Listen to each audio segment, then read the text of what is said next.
that's something that like I've been so captivated by. Another thing on the home front here that is kind of hilarious. My mom, because I call games for ESPN, she's not really like a hardcore sports fan. I mean, I was fortunate, right? Like I'm sitting here right up the street from Villanova. She worked in the athletic department. That was a caveat into so much access and experience for me as a young guy that it really got me started in sports. I would say it gave me a head start. I mean, you know, when I went to college, one of the guys who was closest to me in my life was the sports information director at Villanova when they won the NCAA championship. And then, you know, he moved on to USA basketball and he was doing all the public relations and sports information for the Dream Team. This is Craig Miller. But like I had that access. My mom made all that happen for me. I mean, and she started out as a secretary in the athletic department. And she didn't end up being the athletic director, by the way, but she forged a lot of great relationships. She ended up like running the student union building. But my mom being at Villanova opened doors for me that I know other young people didn't have the ability to have them swung open. So like I'm forever grateful. But she's not like a sports fanatic, right?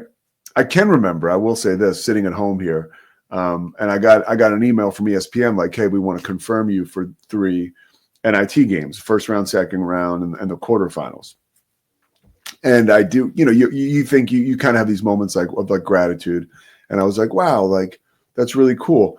I truly do remember being at what's now called Finneran Pavilion in 1987 as a young whippersnapper. Now, these were not the hardest tickets in the world to get because Villanova, after winning a championship 2 years earlier, and then they went to the tournament in 86, but they got bounced, I think, in the second round. 87, they're hosting an NIT game against crosstown rival LaSalle. Lionel Simmons, okay? Tim Legler, Doug Overton.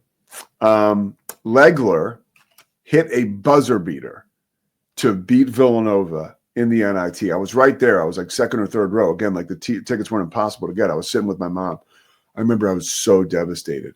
Legler beat us in the NIT. And LaSalle actually went to the NIT championship that year in 87, but they lost. But so there's a thread for me in the NIT and an appreciation there. It's not like I date back to, 1956 NIT when it was like the only game in town. But my mom is not a huge sports fan, but she has the ESPN app and gets the ESPN alerts. Well, if you have those ESPN alerts and at some point in time you clicked yes to the Adam Schefter alerts, you are getting a lot of Adam Schefter. Now, look, someday wouldn't it be wonderful if we could all be having these problems like Adam Schefter has right now, that he is so good at his job that he is everywhere, and that nowadays, this time of year, with free agency and the 24-hour-a-day business that it is in itself in the offseason of the NFL, Schefter's the guy.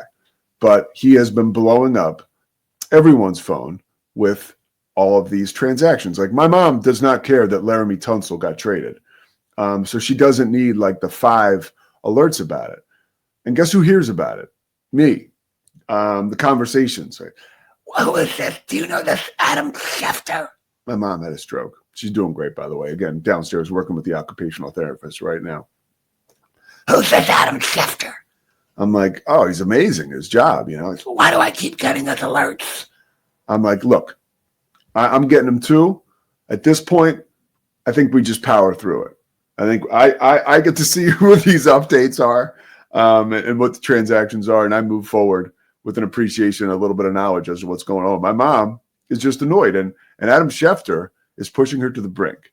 So, Schefty, good job. Keep it coming. I enjoy seeing how she reacts. And any chance I get to talk about Adam Schefter with my mother is actually a really cool moment for the two of us to share. More moments coming up. I think we got Cam Stewart. I don't see him right now in the bullpen. I'll shoot him a note, tell him to get ready. We're going to step aside, take a quick break, talk Baylor basketball as we head into the Big 12 tournament tonight. Baylor squaring off with Kansas State and Jerome Tang. Jerome Tang. Priscilla said this last night. I'll check with Cam to make sure because I didn't check it myself. 19 years as an assistant with Tang at Baylor. 19. Wow. Whew. We'll step aside. Pete Souza Show, presented by Slovaceks after this.